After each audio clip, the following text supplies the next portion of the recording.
राम राम सभी को। My self नवीन कुमार। और एक आजकल एक न्यूज़ चल रही है मार्केट में कि सेबी ने नोटिस भेजा है हिंडनबर्ग को। और उस नोटिस के रिप्लाई के अंदर में हिंडनबर्ग ने रिप्लाई दिया है सेबी को। और उसने साथ में काफ़ी सारे पॉइंट्स भी अटैच किए हैं उस नोटिस का जवाब देते हुए। तो सेबी ने शो कोज नोटिस भेजा था, जो कि जनवरी 2023 की जो रिपोर्ट थी जो हिंडनबर्ग ने अडानी के ऊपर निकाली थी, उसके ऊपर में शो कोज नोटिस भेजा। उसके रिप्लाई के अंदर में जो हिंडनबर्ग ने सिर्फ इल्ज़ाम लगाए हैं, एक्चुअली कोई जवाब दिया नहीं है यहाँ पर। पहली चीज़ तो हिंडनबर्ग ये बोल रहा है कि हम यूएस बेस्ड फर्म हैं। ठीक है, तो हमारे ऊपर के अंदर इंडिया के रेगुलेशंस काम नहीं करते हैं, हमारे ऊपर यूएस के रेगुलेशंस काम करते हैं।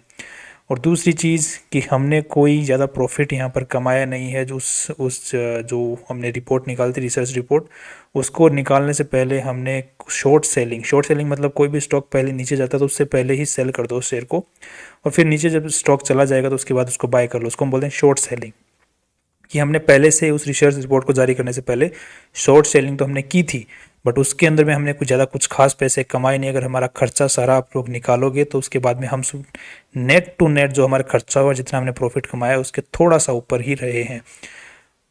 अब ये उन्होंने जवाब दिया है शोकॉज नोटिस के अंदर में। साथ में ही सेबी के ऊपर काफ़ी सारे इल्ज़ाम लगाए हैं कि जैसे ही हमने वो रिसर्च रिपोर्ट निकाली थी उसके बाद में ही सेबी इस काम में लग गई थी, एड देने के काम में लग गई थी, अडानी को सपोर्ट करने के काम में लग गई थी, ये इल्ज़ाम लगाया है। साथ में ही सेबी ने अपने बैकवर्ड जो दूसरे कनेक्शन होते हैं, पीछे वाले कनेक्शंस, बैकवर्ड कनेक्शन, उनके थ्रू ब्रोकर्स को प्रेशराइज किया था, ये डरा करके कि आप से जो अडानी के जो शेयर्स हैं उनको खरीदना चालू करो, अदरवाइज आपके ऊपर कोई ना कोई एलिगेशन लगा करके हम लोग जांच चालू कर देंगे। जो उस डर के अंदर में ब्रोकर्स ने अपने जो इन्वेस्टर्स होते हैं उन लोगों को सपोर्ट करना स्टार्ट किया कि अडानी के शेयर्स को बाय करना चालू करो। तो उसी वक्त के अंदर में हमने देखा था कि अडानी के अंदर में काफ़ी बड़ा बाइंग आना स्टार्ट हो गया था उसी वक्त के आसपास में, जो बहुत भयंकर तरीके से गिर रहा था।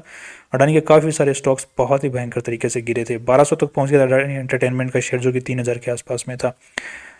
तो ये इल्ज़ाम लगाया है सेबी के ऊपर में। अब साथ में ही से ये भी बोला कि जो हिंडनबर्ग वाले उन्होंने ये भी कहा है कि अभी जो रिसेंटली सीएफओ जो है अडानी ग्रुप का, जो सीएफओ है, जो ये क्या नाम है, जुगशिंदर सिंह जी, उन्होंने कहा कि रेगुलेटर्स के हमारे पास में नोटिस आए हुए हैं जिनके ऊपर में इतना कुछ ज़्यादा जो उनका जो मेन स्टैंड है नोटिस के खिलाफ, जो सेबी के नोटिस गए हैं अडानी को, वो ट्रिवियल है मैटर में, मतलब वो लीस्ट इम्पोर्टेंस है हमारे लिए, उनके लिए, उनकी नोटिस की हमारे लिए।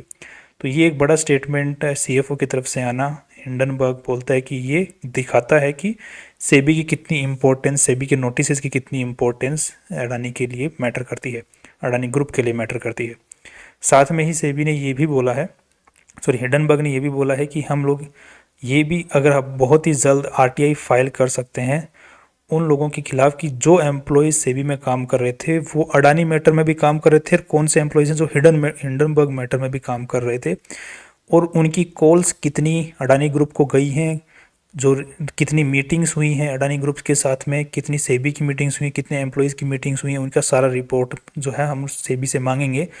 और फिर हमारे जो बैकवर्ड डेटा रिसर्च है उसके साथ में कंपेयर करके हम लोग देखेंगे कि कितना ट्रांसपेरेंट सेबी रहता है, कि उसने जो इन्वेस्टिगेशन अडानी के ऊपर में की है वो कितनी ट्रांसपेरेंसी दिखाता है, अपने जो आरटीआई के जवाब के अंदर में पता चल जाएगा। ऐसा हिंडनबर्ग बोल रहा है कि हम लोग इस टाइप का आरटीआई भी डाल सकते हैं।